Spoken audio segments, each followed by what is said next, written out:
Si Pangulong Ferdinand Marcos Jr. naman nakipagpulong sa ASEAN Secretary General sa Malacanang bilang bahagi ng paghahanda pa rin sa chairmanship ng Pilipinas. Manila Urban Housing ng Maynila naman pinuri ng Pangulo. Alam natin ang buong detalye, may balita dyan si Bombo Annalise Soberano. Nakipagpulong si Pangulong Ferdinand Marcos Jr. kay Association of Southeast Asian Nation Secretary General Dr. Cao Kim Horn nang mag-courtesy call ito sa Malacanang kahapon. Nasa Pilipinas si Dr. Cao para sa isang working visit mula November 27 hanggang 28 upang magbigay ng buong suporta sa paghahanda ng bansa para sa chairship ng ASEAN sa 2026. Sa kanyang courtesy call, tinalakay ni Pangulong Marcos at Dr. Cao ang mga pangunahing prioridad na inaasahang deliverables para sa chairship ng Pilipinas na may temang Navigating Our Future Together.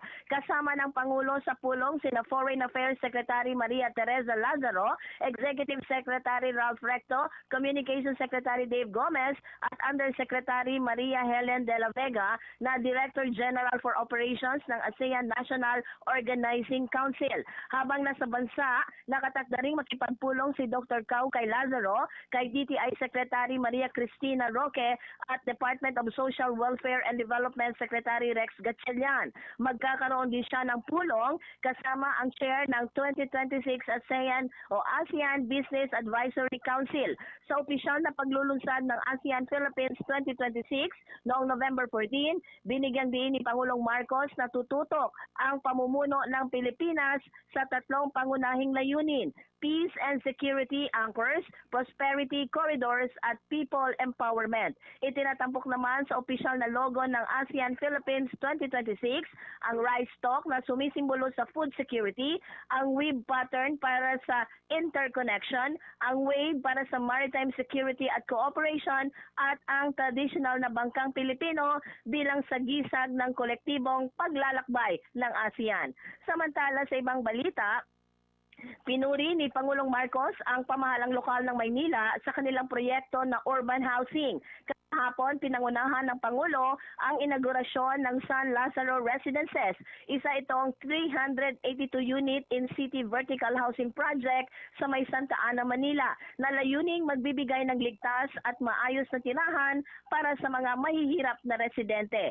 Sa kanyang talumpati, pinuri ni Pangulong Marcos ang local government ng Maynila dahil sa pagpapatupad ng Manila Urban Housing Ordinance at pagtatayo ng proyektong itinuturing niyang modelo ng socialized urban housing. Pakinggan natin si Pangulong Ferdinand Marcos Jr. Mahihirap na Manila resident at empleyado ng gobyerno na salary grade 18 at pababa. Pagka nakita ng ibang LGU ito, gagayahin ito, asahan mo. Dahil napakagandang modelo itong ginawa ninyo. Napakapalad ninyo na ang liderato ng lungsod ng Maynila ay talagang malapit sa tao, nauunawaan ang pangangailangan ng ating mga kababayan at hindi lamang nauunawaan kung hindi ginagawang kaagad ng solusyon.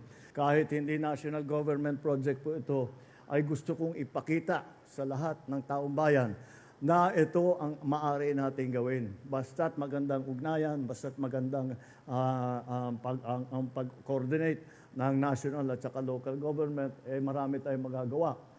Ito, local government pa lang, pag pinagsama mo pati, yan na nga, yung mga funding, yung mga pondo na manggagaling sa national government. Si Pangulong Ferdinand Marcos Jr. Magiging abala din ngayon ang Pangulo dahil nakatakda nga pangunahan nito ang inaugurasyon sa Angat Water Transmission Improvement Project Tunnel 5 dito nga sa may Norzagaray, Bulacan. At mamayang gabi magkakaroon ng dinner ang Pangulong Marcos kasama ang mga miyembro ng Armed Forces of the Philippines. Mula sa Malacanang, Bombo Annalise Montaño Soberano nag-uulat. And this is Bombo Radio Philippines, the #1 and most trusted source of news and information. Basta Radio, Bombo! For the most trusted source of news and information, visit our website at www.bomboradio.com. Follow us on Bombo Radio mobile app, Facebook, YouTube, TikTok, and X, formerly Twitter. Like, share, and stay connected anytime. anywhere.